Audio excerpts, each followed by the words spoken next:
the Bluff Town Council regular meeting. Today is February 13th, 2024. Okay, I didn't touch anything, but Nope, we've got an you're good. echo. Thank you. Okay. Then roll call. Linda Sosa. Luanne Hook. Britt Hornsby. Jennifer Davila. Ann Leppanen. Erin Nelson serving as town manager.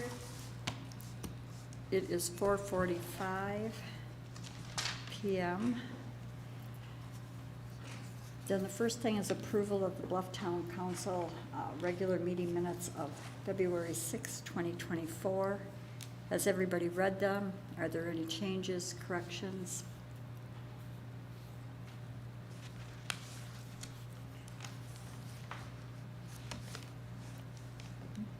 Motion to approve the minutes. Second. Sorry. Any discussion? Then all in favor say aye. Aye. Aye. Aye. Anyone opposed? Then it's unanimous. The next is public comment. There will be a 3-minute time limit for any person wishing to make a public comment. If you exceed the 3-minute time limit, the meeting controller will mute you unless you have permission to continue. Prior to the meeting, hopefully you've put your name in the chat box or you've raised the hand icon if you want to make a public comment. Erin, do we have anyone who wants to make a public comment? No one has indicated a public comment for today's meeting.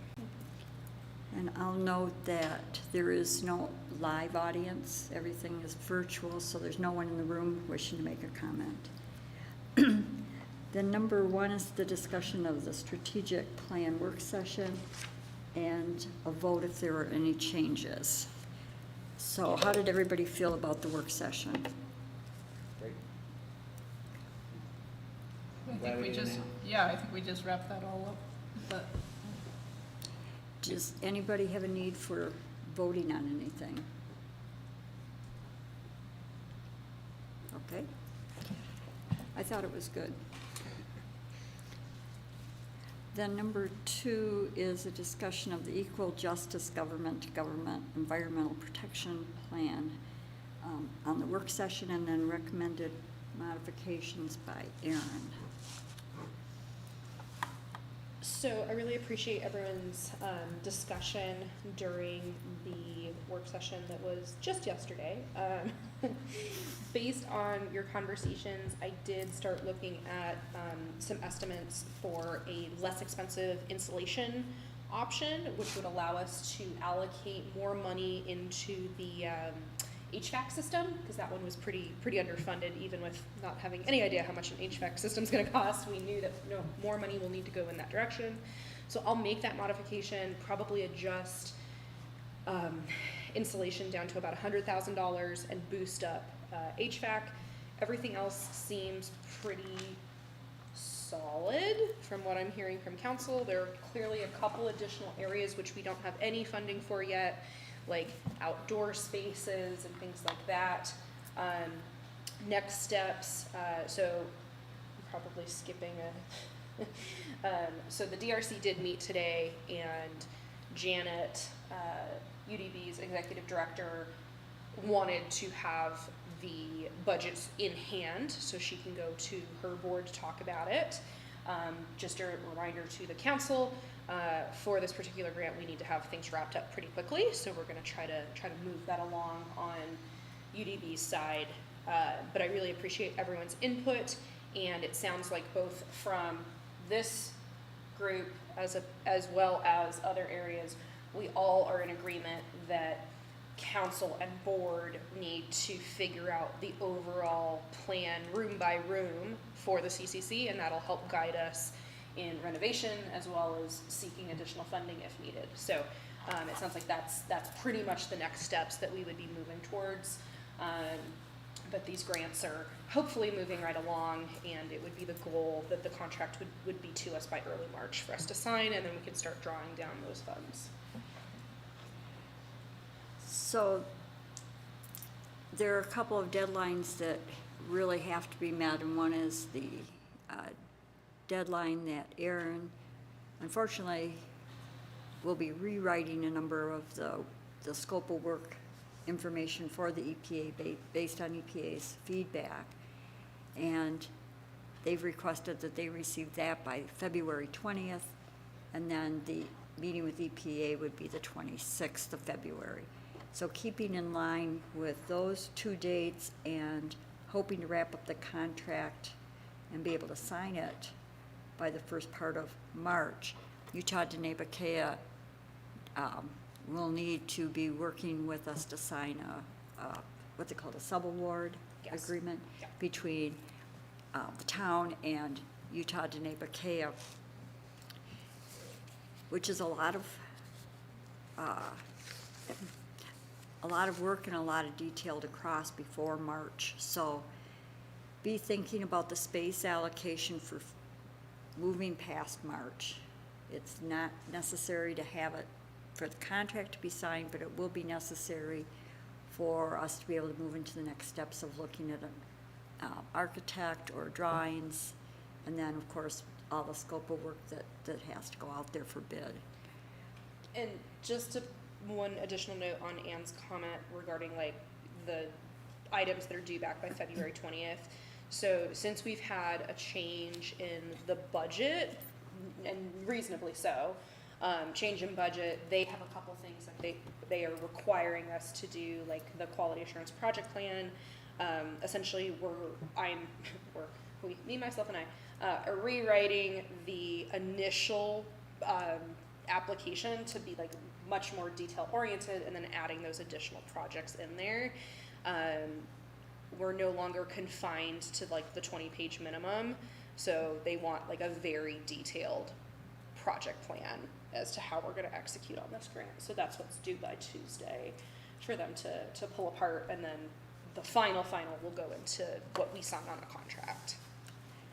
And then the subaward piece that we have to, the agreement we have to sign with Utah Denebakea, Chris McEnany is drafting that because it is detailed, and the amount of work that Erin and I need to get done between now and the 1st of March, it made sense to have Chris do that since he's done these other federal sub-grant agreements. And then there are a couple of resolutions, or perhaps it'll roll into one resolution that we'll try to get on the schedule for next week's agenda, where while we have engaged in practices that support no discrimination, et cetera, we don't have it in writing, and we need to have that for EPA. So we've requested Chris to put together the detailed resolution or resolutions for next week. So that'll be coming at you. But I want to say again, Erin is doing a really good job on this, and I don't know when you're getting any sleep, but thank you. Yeah, thanks, Erin. I mean, and I just want to reiterate, like, the project manager thing is just super important to get that off you. Like, it's just I wild. think it would be wonderful to talk about, like, as soon as we have that contract signed, Mhm. putting that out to Yep, hire for. yep. Yeah. That would be awesome. So while I'm signing it, you can be running to the post office to post. Yes, Yes. that would be great. We've got it. Yeah. Erin right now is carrying the work of at least 2 people, so the sooner we get that out, the better it is. Any questions or thoughts on that? Thanks, Erin. So moving to the next one, report on Bluff's Planning and Zoning Commission meeting of February 7th, 2024. Lou? Yeah, so, let's see here. They started the meeting, Mike Hansen from Hansen Consulting was on the meeting, but he did not stay long, but he stayed long enough to sort of introduce himself and kind of give him an overview of the subdivision changes that need to happen on the subdivision ordinance. So he says House Bill 476, in case you want to follow it along, but he said there's no hurry at this moment because things are changing, deadlines were changing, all kinds of things were changing in that bill. So he suggested waiting at least till the end of February to start it. But it'll be due at least, he said it switched to the end of November instead of the end of December, which is kind of when you want to target it anyway with holidays and whatnot. But that had changed, and anyway, a couple things. So, and the turnaround time was, I thought, critical too. It's 15 days is what they wanted, so that when you apply for a subdivision permit, you have to turn it back around 15 days. The next bill that went through, and like I say, it may not even be current right this minute, but was 30 days, which they felt was better for smaller towns. And so you have to weigh that, like, hey, I want to do this, but when are you ever going to answer? And how many people are sitting around waiting to look over a whole subdivision thing? So anyway, he came on for a little bit. They're working on, we talked about that a little bit in the work session, that they have several topics that they want to work on. Dirt moving is one ordinance that they're wondering about, what to do with that. Dirt moving, RV parking and parks. The sign ordinance is rolling along. The noise didn't come up in that particular list, but that's one that they've been working on along the way. The sign ordinance, they have to a point where they will vote on the 16th to pass it on to town council.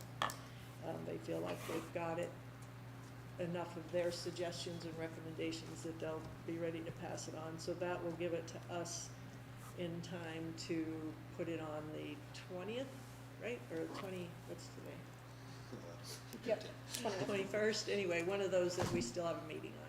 We should be able to put it on ours to look at their recommendations, at least for our agenda. The building permits, which there was little talk of in our last meeting, but they said that the county is working through all of that, getting figured out whether, who will be doing the building permits and who will need to, they're trying to get everything on software so that you can do it all online, keep it all on track that way. And they're trying to figure out who will be doing the inspections. So that'll all happen sometime this year, not imminent, but it's definitely happening like the rest of these things. Their next meeting's March 6th, other than they have a special meeting on the 16th. 15th or 16th? I wrote down the 16th. Did they post it the 15th? I don't know. I think it's Thursday. I think it's the 15th. Let's see. Is it on the calendar? Oh, yeah, I wrote it both, so we better, I think they decided the 15th, actually. Yeah, thanks, Erin. They started to talk the 16th, and then they switched it to the 15th, so that was my last note. Any other questions? So when you were talking about planning and zoning and changing the building permits, when you said they, were you referring that to the fact that the planning and zoning was talking about it, or that the county was talking about the change in the building permits? Planning and zoning was discussing it, that was gonna be something coming down the pike to them because the county was changing availability, and so they discussed whether they would hire maybe another town's building inspector. Okay, so that's different from the conversations that I've been having with the county? And I'm just reporting what they did. I know our Yeah. meeting was very brief. When we spoke at our town council, you just said there were changes coming, and Amanda seemed to have more details, but that's, I'll get back with Amanda Podmore and Kristen Bushnell, because that's not a decision that would be going to planning and zoning, because this would require hiring, contracting with someone in an MOU, so that's not a P and Z issue. well, she also said that when they asked if it was their job to hire or to find an inspector, they said that you had taken that on your plate. Yeah, actually, the whole thing was on my plate, and so Okay. there is no agreement with San Juan County at this point for us to take it on, and I've made that very clear, that there is no agreement right now. That's something we internally have to talk about, and we haven't talked about it. And so I don't know how other people feel about it. I also don't know what the economic feasibility is, because the numbers were less than firm, and that's not the county's fault. They're just trying to figure out the software program. So I'll make sure I get back with Amanda Podmore and Yeah, it was Kristen more of Brush, just an update that all of that was gonna be changing, and it would be by the end of the year. It wasn't anything super imminent, and that you were doing the work for them, so. Okay. I just wanted to be sure they didn't have another plan going. No, Oh, no, okay. no, they're just an update on changes coming, and that they didn't need to, I don't know that they delegated you or you delegated yourself or how that happened there, but. Yeah, actually, the county came to me, and then I went to Amanda. So it doesn't matter as long as we make sure that the council has the weigh-in on whether or not we can economically take it on, and then how do we do it. Mhm. So, Yeah, it was more informational, so. Any other questions? And then, and like I said earlier, they do want council guidance, so if you want them to make a plan, they were gonna do some goals for next year, I believe, at the next meeting. They're Could- yearly goals, but, oh, and then Mike Hansen also wanted to have a work session with council and with planning and zoning on that subdivision information at some point. Is what he recommended, so. any questions? Based on what we talked about today for the strategic plan, P and Z did have items that they would be responsible for. Is that something that you can take back to them, or that like I should send on to them for consideration in that next meeting? I think it would be good coming from you, because you're kind of running the strategic plan. Okay, I can do that, and then, yeah, we'll just make sure that it get, not in this special meeting, but their first meeting in Mhm, March. mhm. Okay, all right. Okay. All right, then, Luanne, report on the Active Transportation Advisory Committee. Alrighty, yes, so there's not a whole lot to report just yet, other than we are helping the bigger region, to find more support for the Moab to Monument Valley with the spur off to Montezuma Creek. Active Transportation Group has been, trying to help find some more letters that way. But I did mention last meeting that they were gonna prioritize projects in all the regions, and they have them separated out, regions 1 through 4, and our project made tier 1. So that's the good news. We're pretty far down the list on tier 1, but I don't know how far we are down the list on region 4. But they will let us know which projects get picked in March. But they rank each one, and I think a lot of it has to do with population and whatnot. Some of them are scored at, 90s, and ours was, we didn't get as high a score, but we did make the tier 1.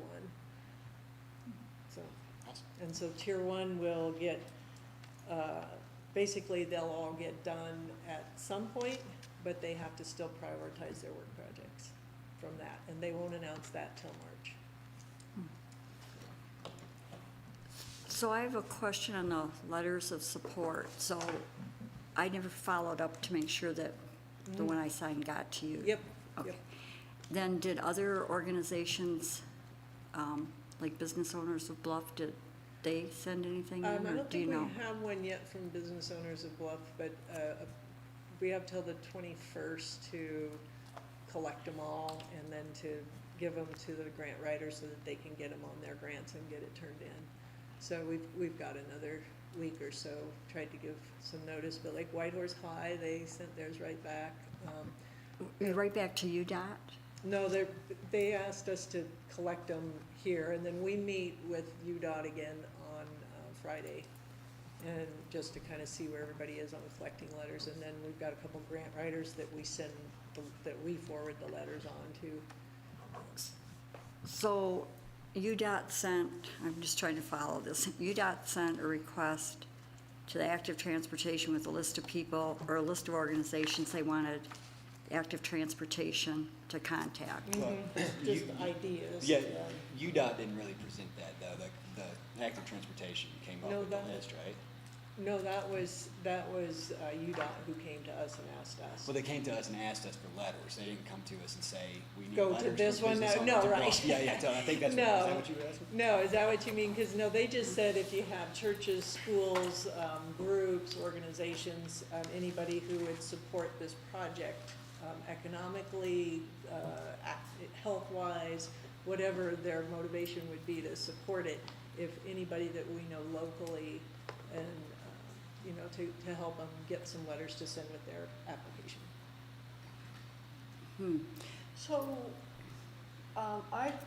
we do letters of support, we also get some, and I keep copies of them. Can I get copies of all of the letters of support that come in For that bigger regional project. for, yeah, the ones that, you know, you Yeah. sent out? And so I need to keep copies of those. Yeah, we can send you those, so those are all on our Google Drive or whatever, so. Great. So, we really haven't had this come up before, but I'm, without knowing who all was contacted, I feel like as an advisory committee, this probably could have come back about, we're gonna reach out to all these organizations or these groups, because what we're asking them to do is support a project that we're supporting, but we're just making like a blanket reach out to folks. And I think there are some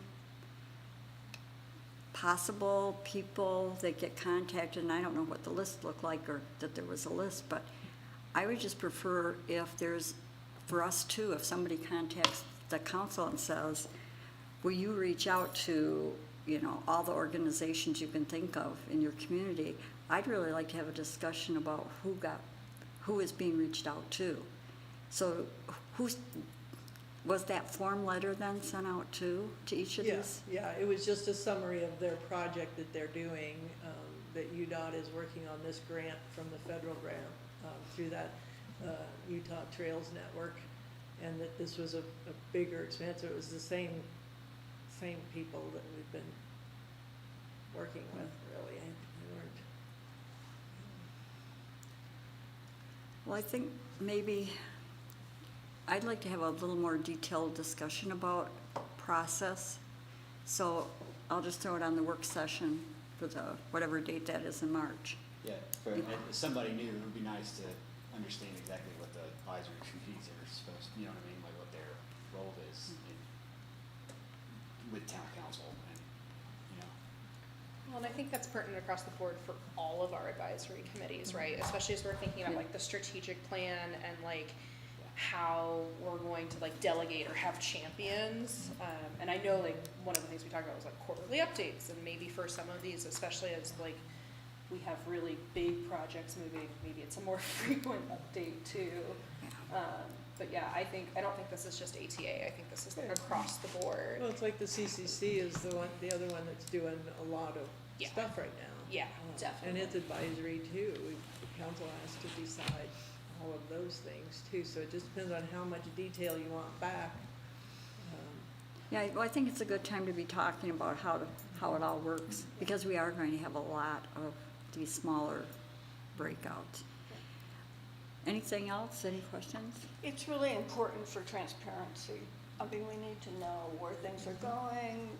Well, and this was a wild thing where it was UDOT saying, hey, will y'all fill out the letter, like we did, and they were like, will you send this letter to other people to fill out, and send back to you to send to us? It was just, I understand why they're doing it, because they don't know anybody, and they would just be cold calling, you know, that, so I Yeah. get that.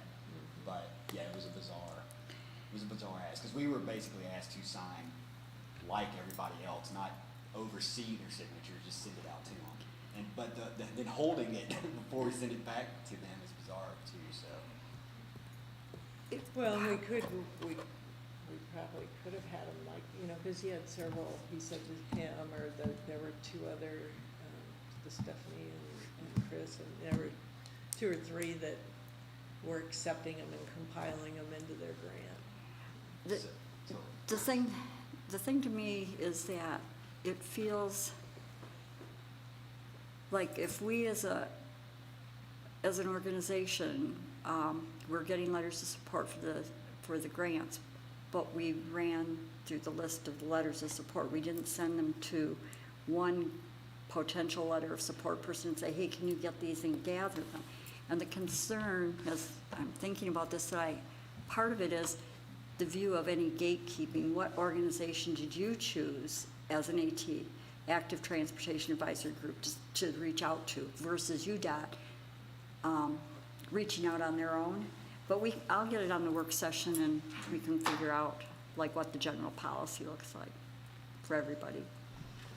Thank you. And I think the way I looked at it was they were announcing it in the same in all these regional meetings and stuff, is that this is one that they know Southeastern Utah wants. It was Elaine Gisler's big project, and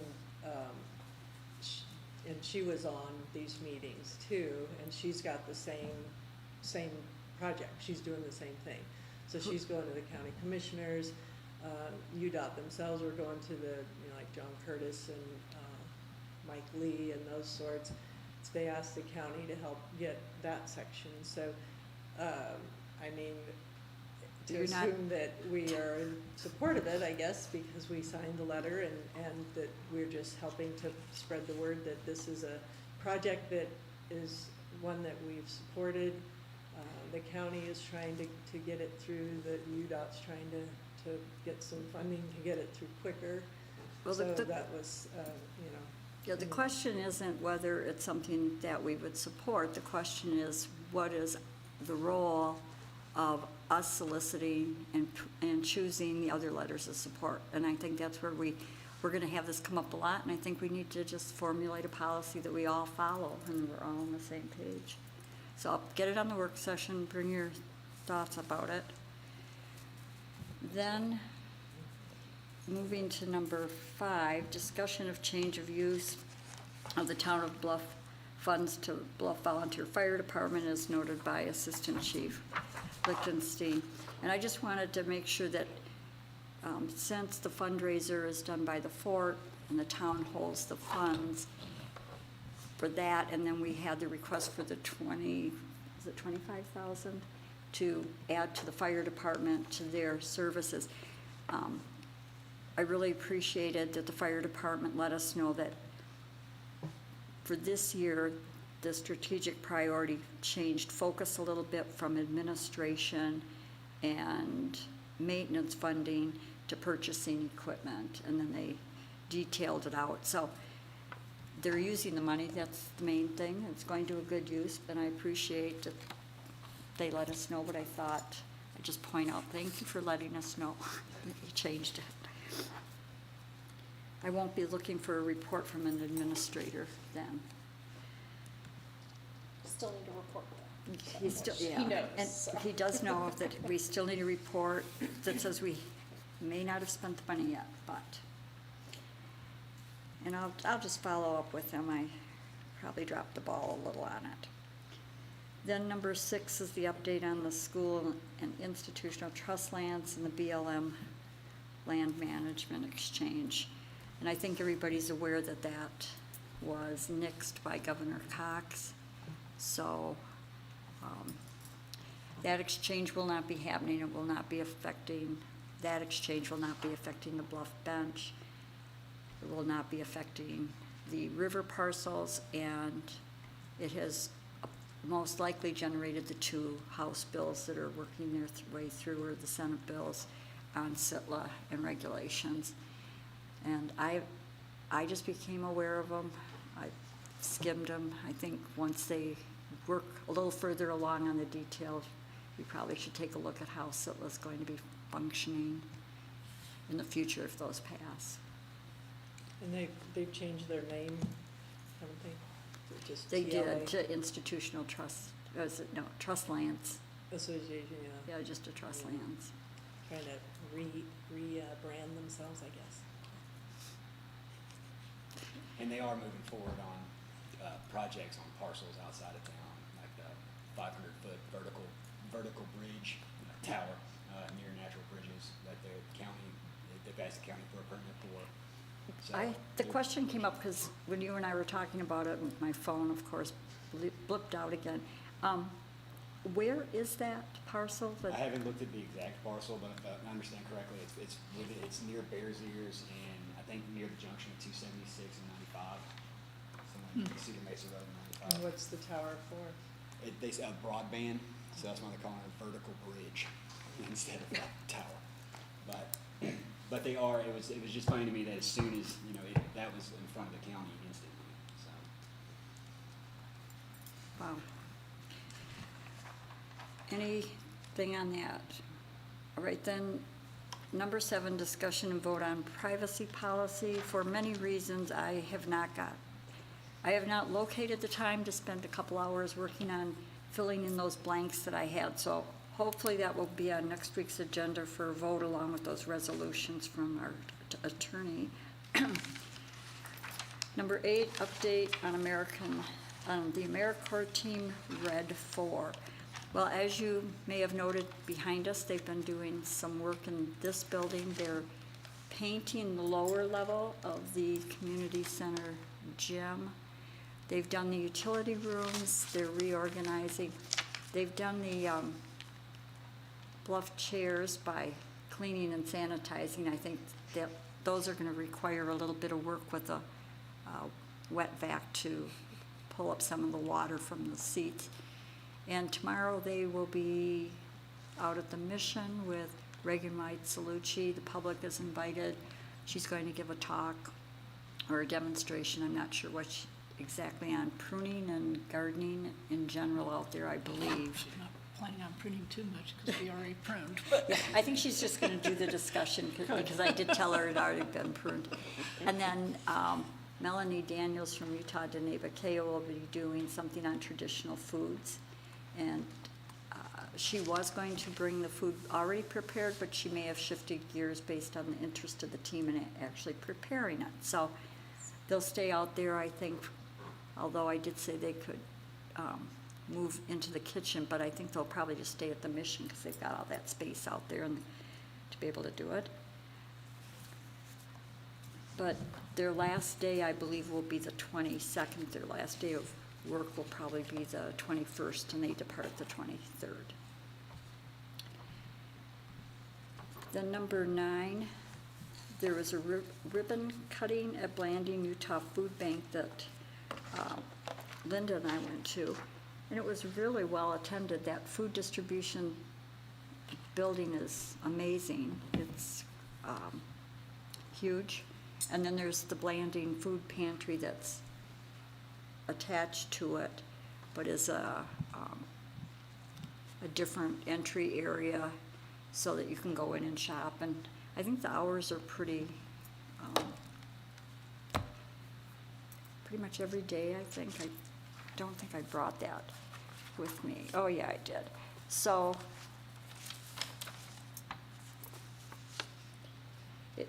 the brochures they've been giving out say that Montezuma Creek and Monument Valley are opening March 24th. My understanding is that those are delayed probably another month or two. And then it doesn't have the hours on here. Linda, anything you want to add to that? It was a beautiful building. I mean, it's this huge warehouse that when you walk in, it reminds me of Sam's Club because it has the huge vertical shelving, and then another part of it, separate part of it but connected, is the food pantry part. And they have staff, they have offices. I assume Montezuma Creek and Monument Valley will be similar with that. And I'm not clear, I think we will be getting our food pantry food from the distribution center instead of Salt Lake where we've been getting it. Yes, so that kind of goes into the Ginny Burns Bluff Food Pantry expansion. So the way it's going to work, or the way it did work this month and will now continue to work, is the Utah Food Bank will load up the truck in Blanding at the distribution center rather than Salt Lake. They'll bring the food down as usual on that Friday. It'll be distributed. the AmeriCorps team painted both sides of the modular and tore out the carpeting.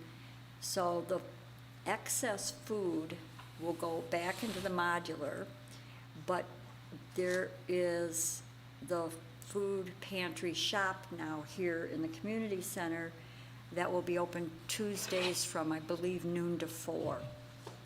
And that way people can come in, shop, get their needs met during the month, and the volunteers are being trained on how to do it. And it kind of segues into all the inspections. The inspector was down yesterday for USDA and did the last part of the inspections on food storage and separation of foods and how it impacts us as a town and council is that we provide the space, but our space has to be approved by USDA. So they approved use of Fire Mesa Kitchen for short-term perishables if we needed it. There's so few perishables, they usually get turned over the same day.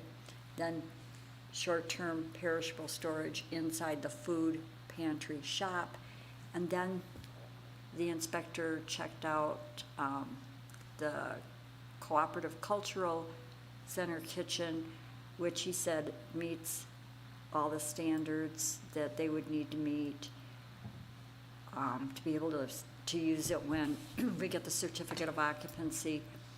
And if, he pointed out, if we were to decide to use it internally, that kitchen internally, before we do that, we need to have the internal fire suppression piece checked out by a safety and cleaned out, because it has to be done every 6 months. So I have to revise my comments that if somebody wanted from UDB not to push out food to people, but for a meeting, they can use that area. We can't use it until we get that inspection done. And then I think everything is ready at the modular for the storage and the food shop here. And once we get the last little touch-ups done here, I think we should have an open house. That's what I think. Any questions, thoughts? Is there any other? We are not having an executive session for several reasons, none of which are particularly burning or important, other than Chris McEnany's wife had a birthday today, and it was her birthday dinner, so he thought it would be better use of his time to take his wife to dinner or have dinner with his wife. Then is there any other? Water board meeting tomorrow. What is it? Water board meeting. And it is now posted as a meeting that 3 of us will be at. We saw that. Good job, Jen. Jen didn't do it. And I'm checking to see, since there's almost always going to be 3 of us now, I'm gonna check and see if I can if there's a way on the Utah Public Notice website to do this as recurring for the next year, till Jen decides she can't handle all the work. But I don't wanna have to do this every month and remember, because it's out of the rotation in my brain. But I'm guessing I can call Utah Public Notice website and see how to just have it be a standing, if there are 3 of us at this meeting.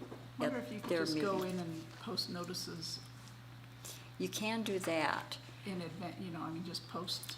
where it just recurs every month.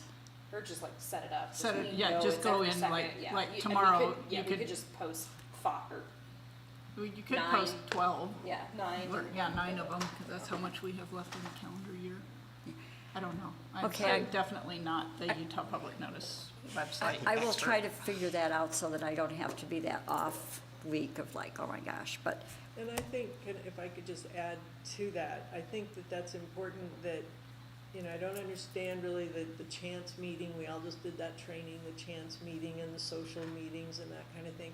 But these informational meetings where we're not voting, we're not doing anything, but just to be able to go and listen maybe ask a question, I think is important on Bluff Waterworks, but also planning and Planning zoning, and zoning, I agree. active transportation, the school. If somebody wants to go and listen in on a meeting, I think that's a lot different than having a meeting myself.